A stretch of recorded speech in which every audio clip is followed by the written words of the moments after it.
warahmatullahi wabarakatuh.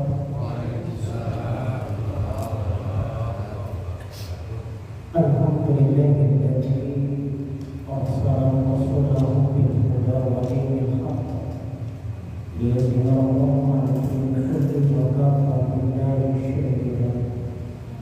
Asyhadu an la ilaha illallah wahdahu la syarika lah wa asyhadu anna Muhammadan 'abduhu wa rasuluhu alladzi la nabiyya ba'dahu. Allahumma shalli wa sallim wa barik ala Muhammad wa ala alihi wa ashabihi ajma'in. Amma ba'd. Bapak Ibu, para orang tua saya yang saya muliakan, alhamdulillah, bersyukur kita kepada Allah Subhanahu wa taala dengan segala nikmat yang Allah berikan sampai saat ini. Mudah-mudahan dengan nikmat itu mampu menjadikan kita lebih dekat kepada Allah, dan itulah wajah kita nantinya sebagai hamba yang pandai bersyukur akan nikmatnya di hadapan Allah. Salawat dan salam kita peruntukkan kepada Rasulullah sallallahu alaihi wasallam, kita yang senantiasa bersalawat kepada beliau pasti nantinya akan mendapatkan syafaat. Bapak Ibu, para orang tua saya muliakan, ini baru pertama kali saya datang kemari. Alhamdulillah, kala jalannya macam rapat Pak, begitu untuk sampai juga.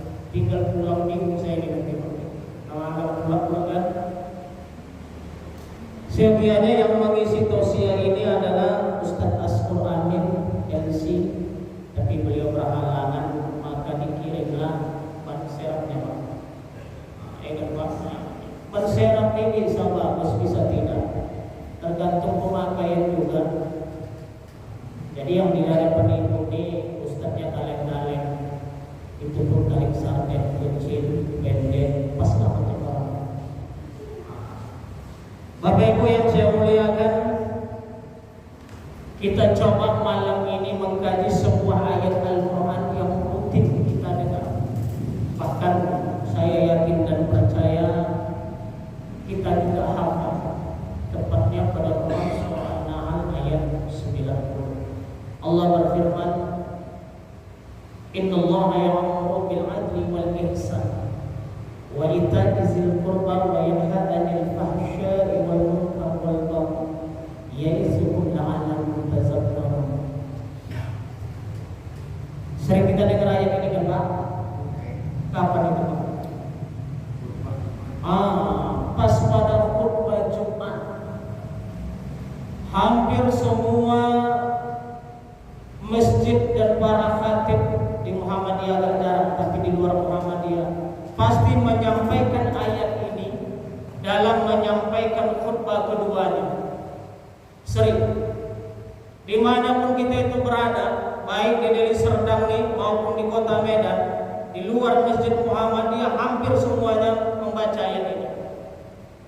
Sehingga banyak orang mengira bahwasanya ayat ini adalah bagian dari syarat sah khutbah Jumat.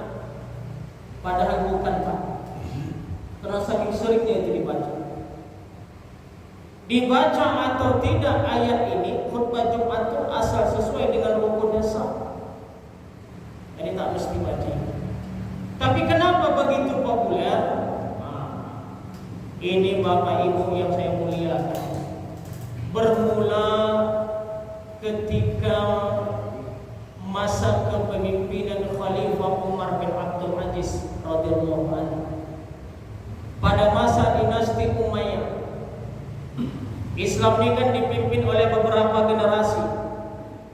Pertama, Islam dipimpin langsung oleh Rasulullah sallallahu alaihi wasallam selama 23 tahun. Wafat Rasulullah dilanjutkan oleh sistem kepemimpinan Khulafaur Rasyidin, Abu Bakar, Umar, Utsman, Ali. Berapa lama 4 orang itu memimpin? 32 tahun. 32 tahun. Habis masa kepemimpinan mereka,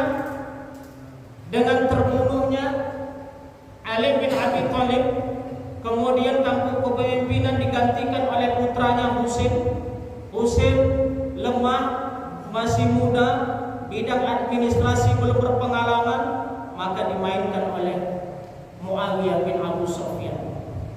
Maka terbunuhlah Husain di Karbala. Sejak itu Muawiyah bin Abu Sufyan mendirikan sebuah dinasti dengan nama Umayyah. Berapa lama dinasti Umayyah ini berdiri?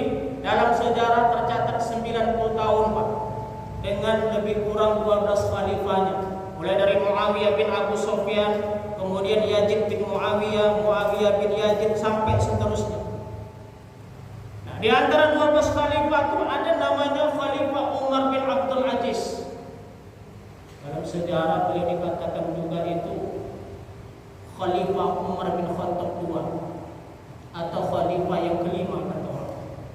Kenapa begitu? Karena gaya kepemimpinan Khalifah Umar bin Abdul Aziz ini hampir sama dengan Khalifah Umar bin Khattab. Dia tidak mau mencampur adukan antara urusan negara dan urusan pribadi. Suatu ketika di tengah malam, Khalifah Umar bin Abdul Aziz ini sedang menulis surat di meja kerja. Datang seseorang ingin menjumpai beliau. Ajudannya mengatakan, beliau katakan, Khalifah Amirul Mu'minin, ada yang ingin berjumpa. Kata beliau, silahkan masuk. Suruh masuk. Begitu orang itu di hadapannya, apa yang dilakukan Khalifah Umar bin Abdul Aziz? Dia bukan nanya apa keperluannya, bukan.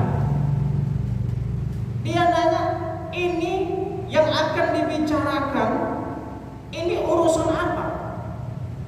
Pribadi atau urusan rakyat? Kata yang menemui, ya Amirul Mu'minin, ini urusan pribadi. Begitu tamunya itu mengatakan urusan pribadi, langsung Khalifah Umar bin Abdul Aziz mematikan lampu. Heran tamu, kenapa dimatikan ya Amirul Mu'minin? Ini lampu minyaknya dibeli pakai uang negara, sedangkan kau datang untuk membicarakan keperluan pribadi. Tak ada hak kita menggunakan cahaya lampu yang minyaknya dibeli oleh uang negara. Nah, itu pemimpin. Bukan macam sekarang kan undangan pakai fasilitas negara. Keluar di Pak suaranya. Hah? Iya, enggak. Nah, tambah projek. Kan memang begitu. Alasan ke tengok cucu. Kan? Tadi mana tempatnya itu, bapak yang lebih tahu itu. Menggunakan jet kepresidenan. Sampai di sini dikawal oleh ribuan polisi. Fasilitas negara, iya. Dari mana dananya? Negara. Tujuannya pribadi. Di samping ada politik. Maka pemimpin dalam Islam itu seperti Khalifah Umar bin Abdul Aziz atau Khalifah Umar bin Khattab. Dia tidak mau mencampur adukan. Ketika beliau menjadi khalifah, kebiasaan para khatib pada waktu itu, Pak, pas hari Jumat senantiasa mencaci maki Ali bin Abi Thalib di atas mimbar. Dan itu bertahun-tahun terjadi. Pokoknya asal udah sampai khutbah kedua, semua para khatib mencaci maki. Maka dilihat oleh Khalifah Umar bin Abdul Aziz, ini tak betul. Hari Jumat itu Sayyidul Ayyam, penghulunya para hari. Kalau bolehlah saya katakan, lebaran kita seminggu sekali, itulah hari Jumat. Makanya pondok pesantren hari Jumat libur. Hari Ahad tetap belajar. Kenapa? Begitulah bentuk kemuliaan hari Jumat. Kalau kita kaji lebih dalam, mengkaji tentang kemuliaan hari Jumat itu, Pak, tak sempat kita untuk melakukan aktivitas dunia kalau mau memburu pahala di hari Jumat. Terakhir tadi menjelang maghrib, kata Rasulullah, siapa yang bermudaja, berdoa, beristighfar menjelang akhir pada hari Jumat, maka Allah akan kabulkan. Cuma banyak orang lupa ya, Pak ya, apalagi dah sore, emak-emaknya nyuci piring, ya kan Bu? Begitu. Maka ini yang dilihat oleh Khalifah Umar bin Abdul Aziz tak betul, sehingga beliau mengirim surat ke seluruh gubernur di bawah pimpinannya untuk mengganti caci makian itu dengan membacakan Quran surah An-Nahl ayat 90.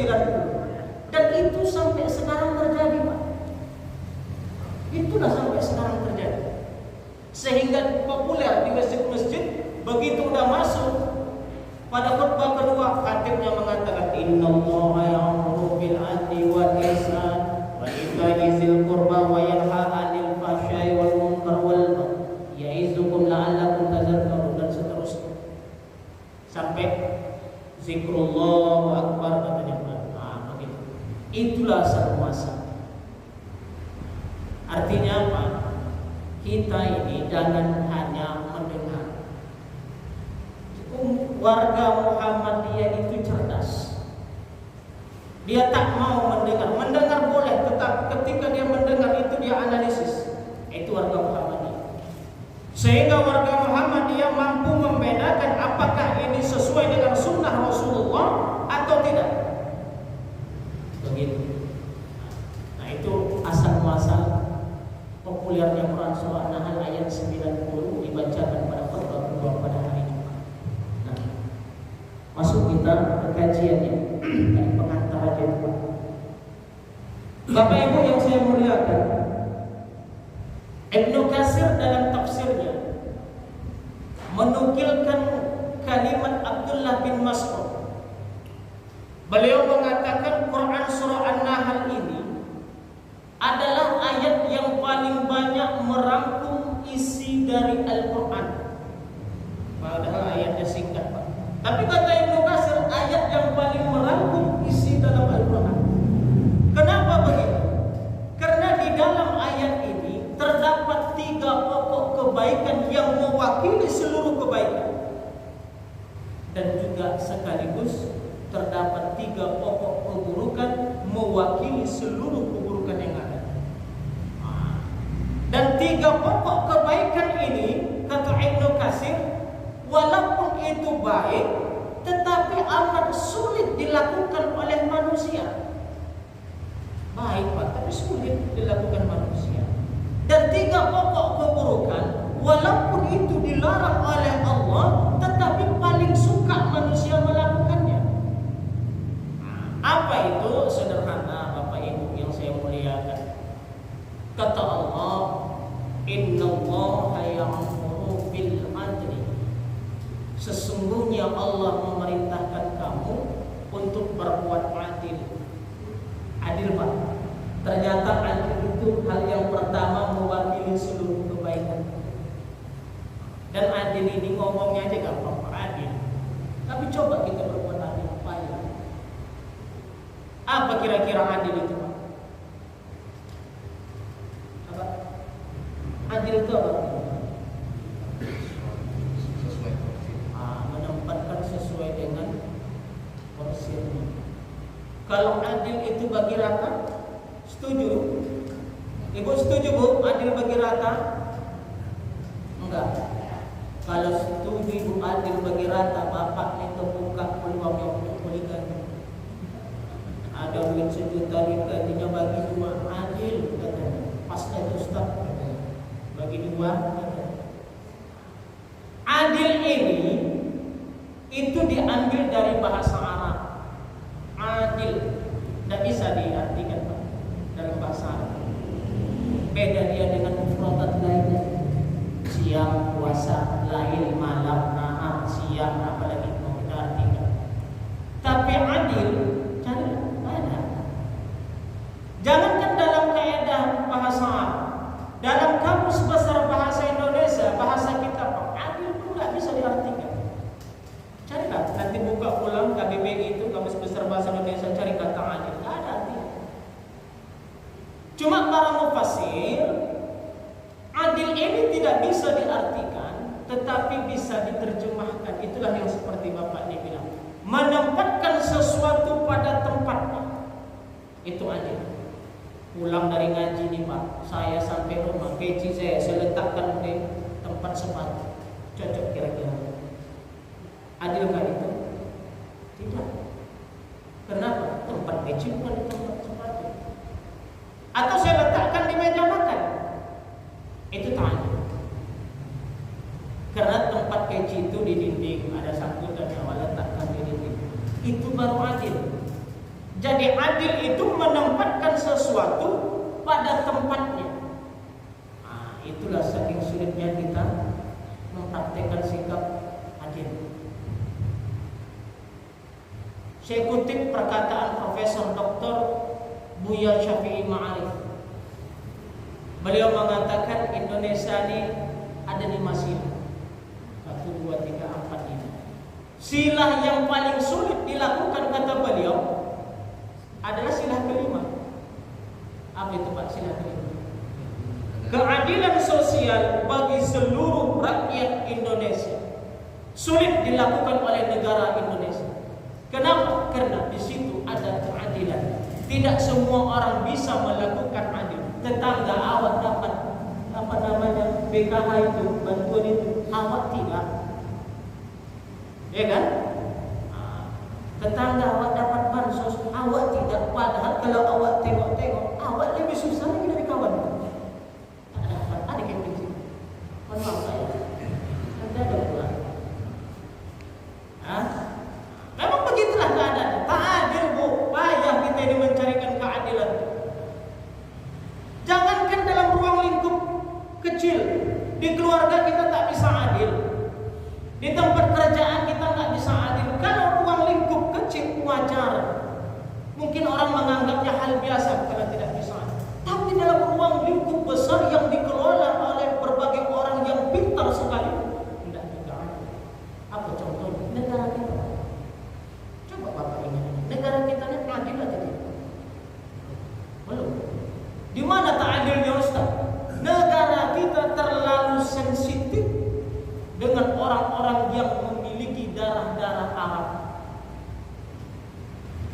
sehingga muncul istilah karbo, kadal buruk.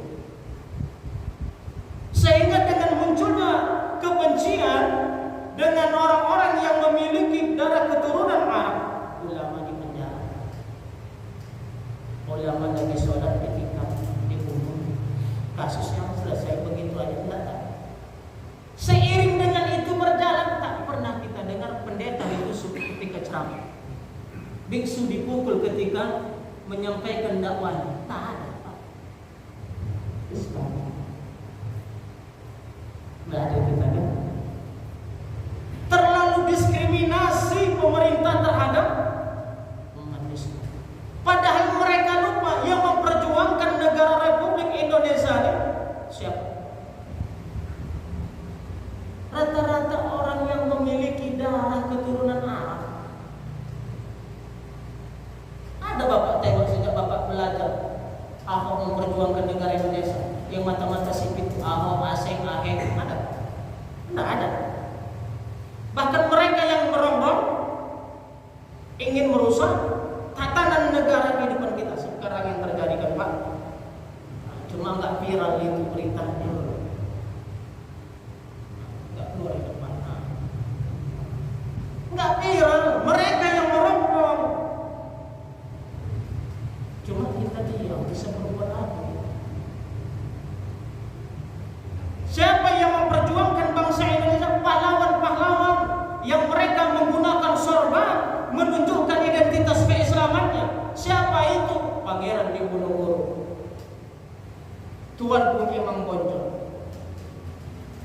Ya, bahkan yang ikut memperjuangkan bangsa Indonesia ini termasuk pendiri organisasi kita dan organisasi tetangga sebelah, Kiai Haji Ahmad Dahlan dengan Kiai Haji Hashim Asy'ari. Itu Pak, kalau kita telusuri nasabnya sampai ke atas, mereka itu habaib itu. Ada darah Rasulullah SAW dalam diri mereka, dan mereka membuat pergerakan kebangsaan sehingga Indonesia maju sebagai negara yang memiliki akhlakul karim. Di zaman Belanda mana ada kita Pak akhlakul karim? Perempuan gak bebas Pak di zaman Belanda.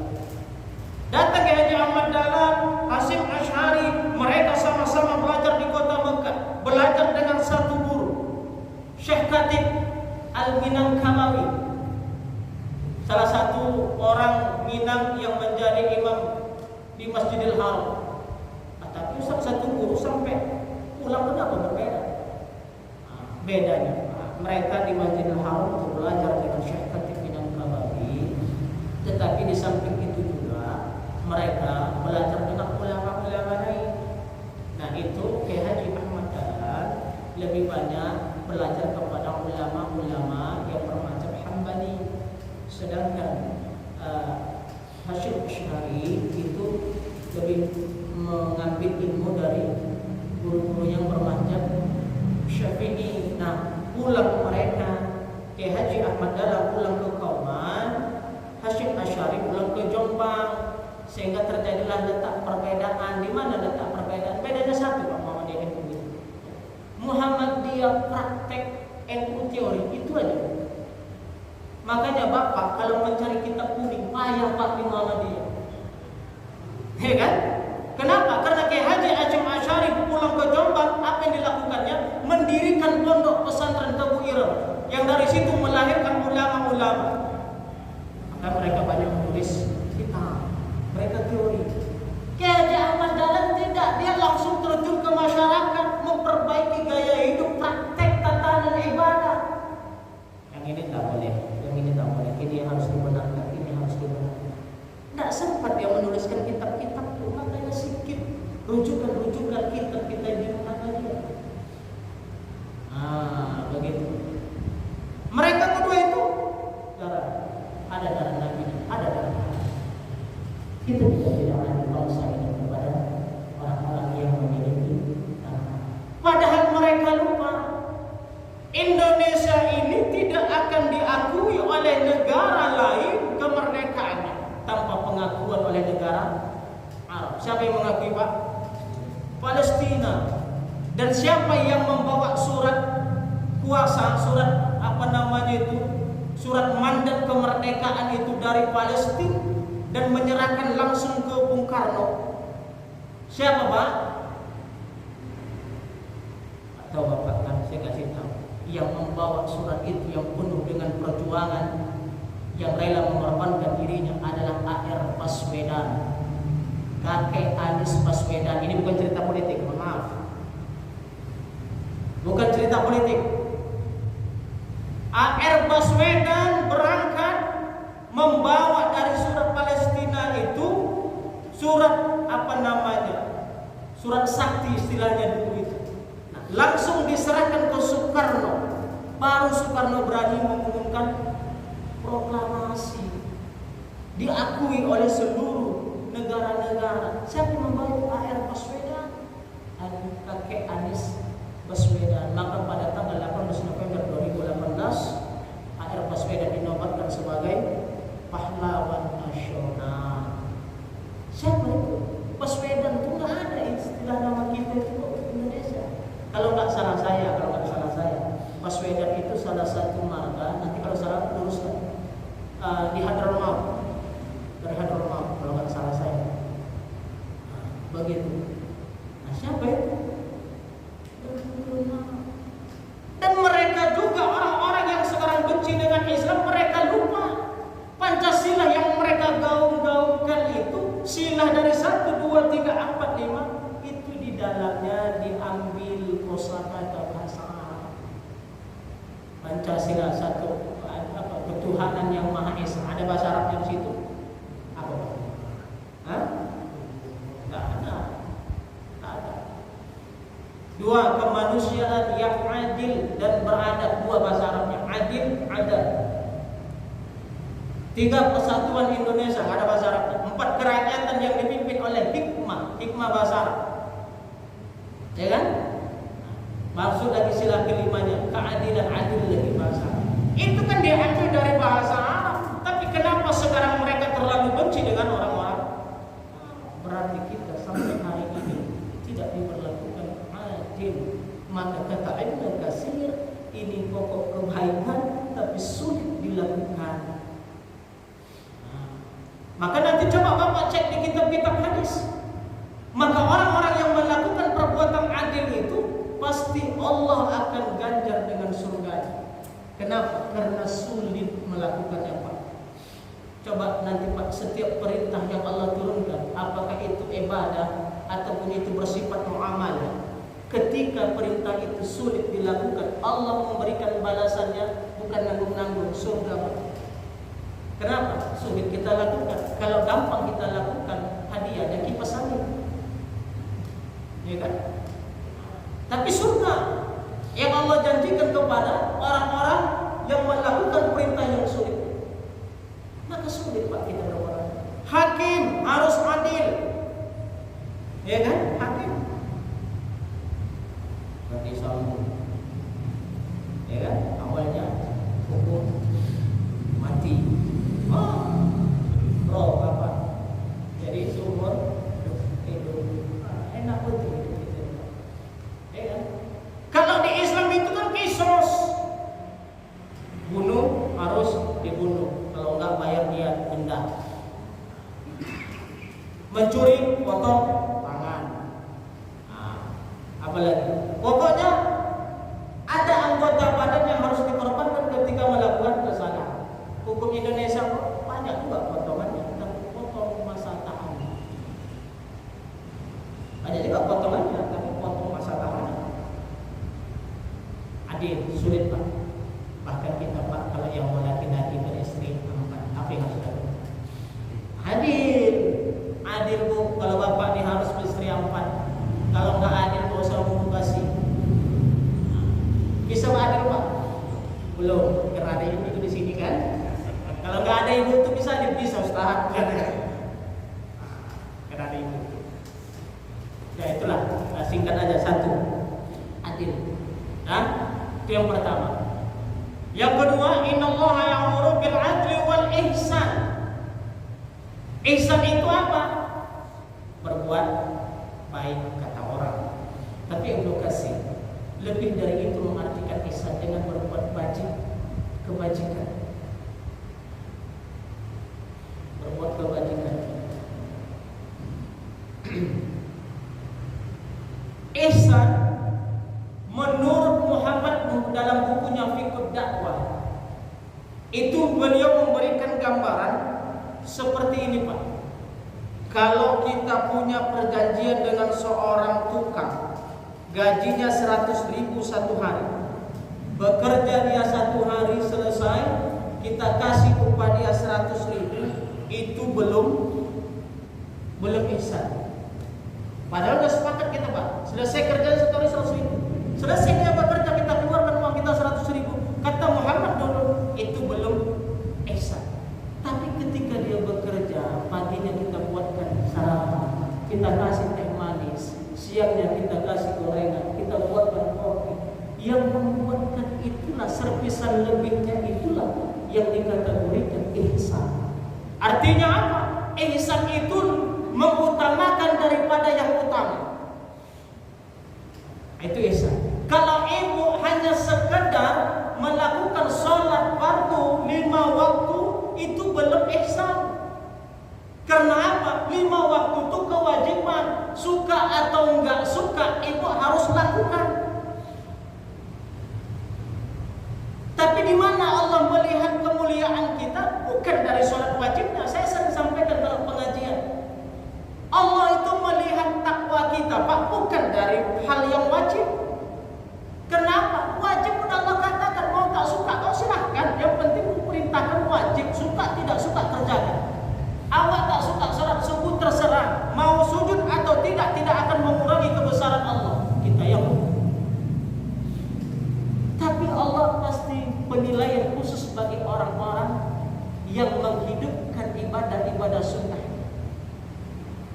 Tadi kita berjamaah maghrib, nanti dilanjutkan dengan isya. Tapi belum tentu ketika pulang nanti ke rumah, kita yang hadir dan duduk di sini bangun tengah malam. Belum tentu. Kalaupun sama kita dibangun, belum tentu apa yang kita lakukan sama. Ada yang nanti yang bangun sholat lainnya atau tahajudnya 11 rakaat, ada yang 4, ada letoy tidur lagi, ya kan? Ada yang sudah 11 rakaat dilanjutkan dengan tafsir Qur'annya, baca Qur'annya, zikirnya. Ada yang 11 rakaat juga tapi begitu salam tergeletak di sajadah. Tidak akan sama. Jangankan selevel kita, Pak, selevel Abu Bakar. Ketika Rasulullah Bakar, wahai Aisyah, tolong katakan satu perbuatan Rasulullah yang belum aku lakukan. Apa kata Aisyah? Wahai ayah, sungguh apa-apa yang dilakukan oleh Rasulullah sudah engkau lakukan. Kata Abu Bakar, Aisyah, tidak mungkin amalku menyamai amal Rasulullah. Itu Abu Bakar, Pak. Padahal kata Rasulullah, Abu Bakar, kalaulah ditimbang keimanan Abu Bakar itu dan ditimbang keimanan seluruh umat Islam, tidak akan mampu mengalahkan beratnya iman Abu Bakar. Itu pun Abu Bakar merasa tidak mampu menyaingi amalan Rasulullah. Sekarang saya tanya, banyakan mana? Amalan kita atau amalan Rasulullah? Saya tanya, banyakan mana? Amalan kita atau amalan Rasulullah? Banyak mana, Pak? Rasul. Bu, banyak mana, Bu? Rasul. Sepakat kita itu? Sepakat. Kalau saya mengatakan lebih banyak amalan kita dibandingkan dengan Rasul. Rasulullah itu sedikit amalannya. Orang Rasulullah hidup 63 tahun. Awal 80 tahun. Tak percaya? Saya kasih contoh. Saya ambil satu ibadah penting, sholat. Kapan Rasulullah itu menyempurnakan sholat? Ketika peristiwa Isra wal Mi'raj. Ya kan, Pak? Usia Nabi ketika itu berapa tahun? 50, lebih kurang 50 tahun. Nah, Nabi wafat 63 kurang 50, 13 tahun. Kita dari TK, Pak. Allahu Akbar, walaupun main lepak katanya, Pak. Sampailah kalau 80 lah tahun kita sholat itu. Mana lebih banyak? Nah, itulah gunanya kita mengaji. Ya, mantap-mantap Rasul, baca amalan Rasul belum tentu. Itu baru sholat. Puasa Ramadan. Kapan Nabi itu puasa Ramadan? Pada tahun kedua hijrah pas perang Badar, turun perintah puasa Ramadan. 55 tahun ketika itu Nabi. Kurangkan 63. Lebih kurang begitulah. Kita dari SD tak dapat full 1 hari setengah hari. Mana lebih banyak puasa kita? Puasa kita lebih banyak. Itu kalau kuantitas. Kalau kualitasnya menang Rasul dibandingkan kita. Rasul sampai bongkak lututnya mohon ampun kepada Allah, padahal sudah dijamin singgah sana diberikan. Matanya sembah menangis mohon ampun. Nah, kita kalah juga, Ustaz. Bongkak juga lutut kami. Kenapa? Prematik. Asam urat umat. Kami Ustaz menangis juga, sembah mata kami tengah malam. Kenapa? Suami tak kasih manja. Kalau kualitas kalah kita, Pak, dibandingkan dengan Rasulullah SAW. Kalau cerita kualitas ibadah masalah kita jauh. Tak usahlah mencoba untuk membandingkan dengan Rasulullah. Takkan sanggup. Walaupun kita berorganisasi Muhammadiyah yang konon katanya mengikuti ciri khas Rasulullah, cara beribadahnya, takkan sanggup. Saya kasih satu contoh. Rasul itu dalam sebuah riwayat lebih kurang 70 kali, bahkan lebih dalam sehari beristighfar. Coba Bapak ingat dari subuh tadi sampai malam itu berapa kali istighfar? Paling banter 30 kali, Pak. Subuh 3, tak mau lebih. Astagfirullah, hitung lagi. Astagfirullah. Zuhur 3, astagfirullah. Tak mau lebih, banyak kali gitu.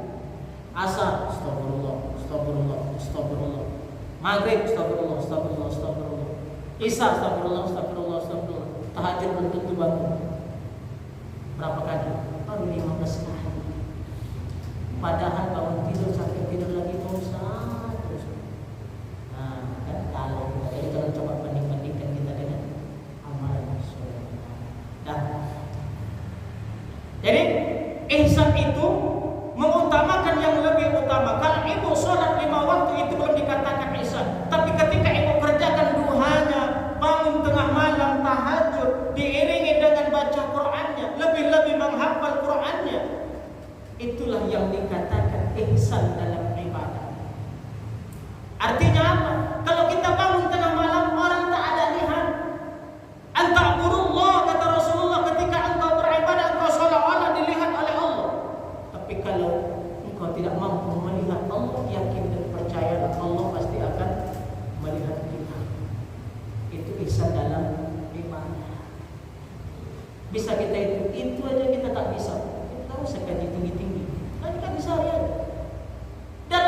ibadah saja dalam sholat yang rutinitas kita lakukan, kita belum mampu berbuat ihsan.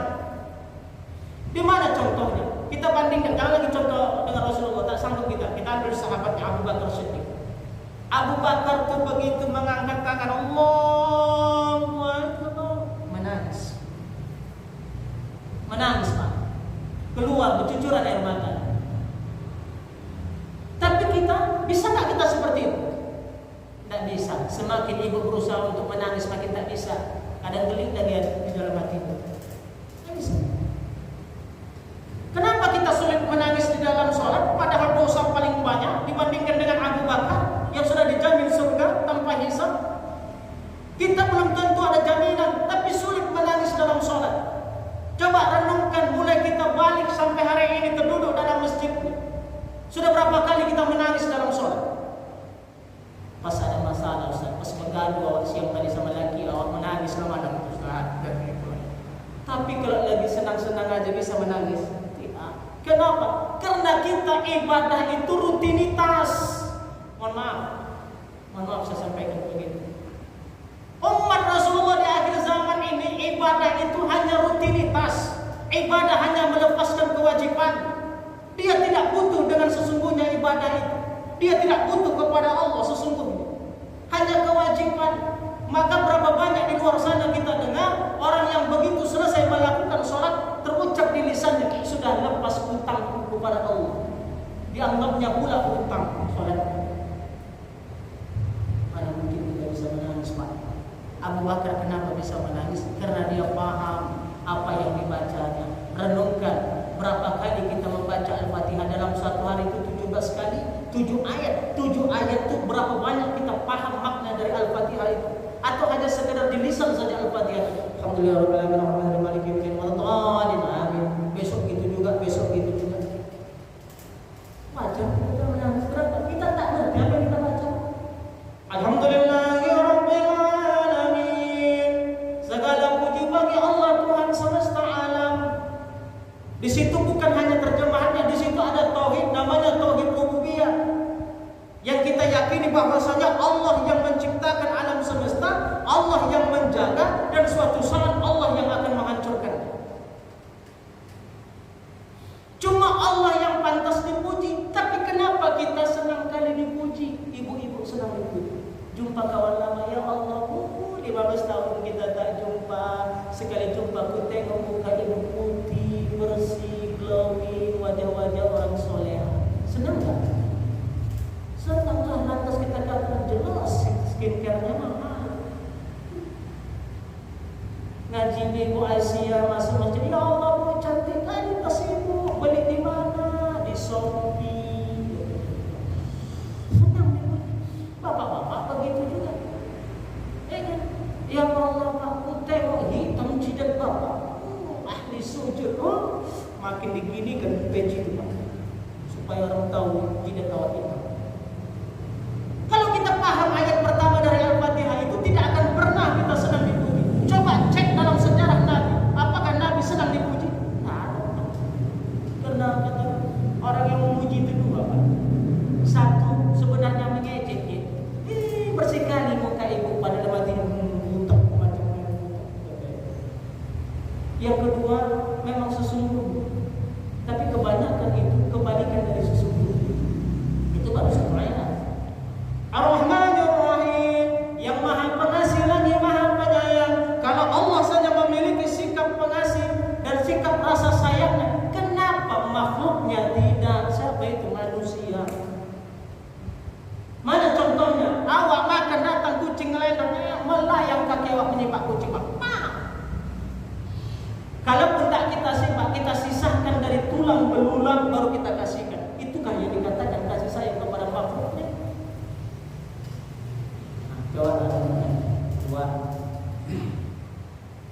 Dan inti dari Al-Fatihah, Iyyaka na'budu wa iyyaka nasta'in. Hanya kepadamu-lah kami menyembah dan hanya kepadamu-lah kami memohon pertolongan. Saya tanya, ibu kalau ada masalah minta tolong sama siapa? Bapak juga. Kalau ada masalah bapak minta tolong sama siapa?